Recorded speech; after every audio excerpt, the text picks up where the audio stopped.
बार उड़ा, बढ़िया hit, smart catch की संभावना और दोनों रियसिक का प्रयास और सफल। देखना होगा एम्पायर का इशारा,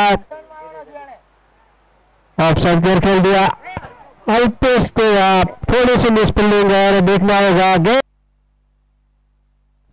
इस बार आगे निकल के खेल दिया कॉमेंट्री बॉक्स के ऊपर 6 रन के लिए। एक और चौका,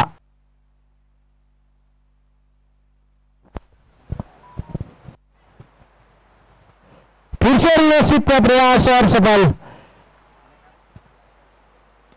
और ये खेल दिया है देखो सीधा सीमा रेखा के बाहर, और ये खेल दिया